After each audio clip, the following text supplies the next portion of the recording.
Magandang buhay, kabamba! Panibagong ulam ideas na naman po ang aking isi-share sa inyo ngayon. Ito ay ang beef puchero. Buntot ng baka yung aking ginamit dito. Kaya kung nag-iisip ka na naman kung ano yung lulutuin mo sa mga susunod na araw, panoorin mo ito. Kaya tara, manood, matuto, at mag-enjoy. Welcome po ulit dito sa Bamba's Kitchen. Nung nag-grocery ako last week, natsambahan ko na may benta ng buntot ng baka. Kaya kumuha na ako ng 2 pack. Medyo mura kasi yung presyo nito. Yang 2 pack na yan ay nabili ko lang sa 250 pesos. Nasa 1 kilo at 400 grams ito. Kaya agad ko na itong kinuha nung nakita ko. Pag nakakakita kayo ng buntot ng baka, ano agad ang pumapasok sa isip nyo na masarap na luto nito? Karamihan naman sa atin ang naiisip na masarap na luto nito ay kare-kare. Kaya lang nakapag-vlog na kasi ako ng kare-kare. At naisipan kong magtanong sa aking mga followers kung ano ang masarap na luto nito. At may nakapag-suggest na masarap daw ito sa puchero, kaya trinay ko. Marami ring nag-suggest na masarap na luto nito ay balbakwa. Tama po, masarap din po ang balbakwa, kaya lang nakapagluto na rin po kasi ako noon. Salamat po pala sa mga nakapag-comment doon sa aking post. Pinakuluan ko na pala ito sa pressure cooker para madaling lumambot. Habang pinapalambot ko naman yung ating buntot ng baka, ay nagprepare na ako ng mga sangkap na kakailanganin.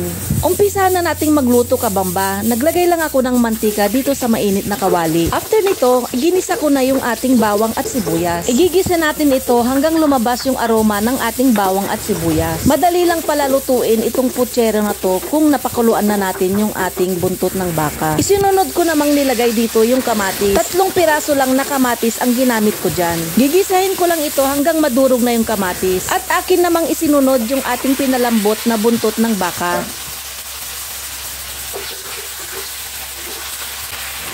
Habang ginigisa ko ito ay naglagay na ako dito ng paminta at patis para kumapit na yung lasa dito sa karne.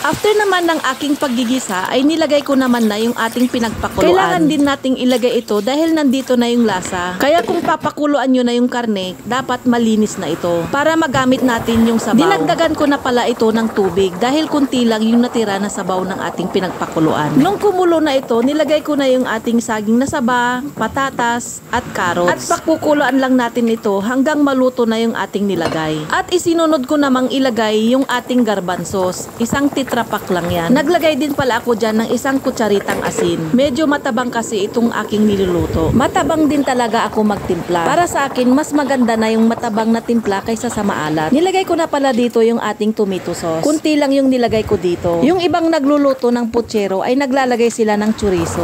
Ako hindi na ako naglagay. Depende rin sa inyo kung gusto nyong maglagay, kabamba. Sa oras na ito ay luto na yung nilagay nating saging na saba, patatas at carrots. Kaya isinunod ko nang nilagay yung ating bagyo beans.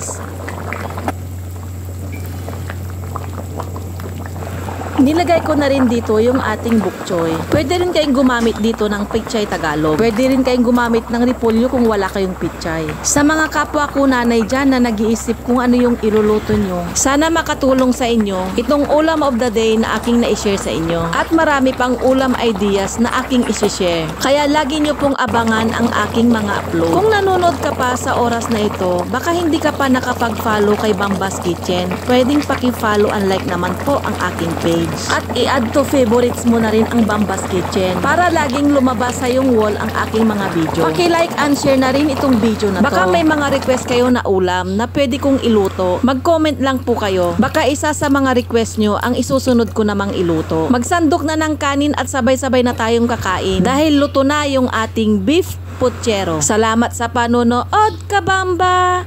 Hanggang sa muli!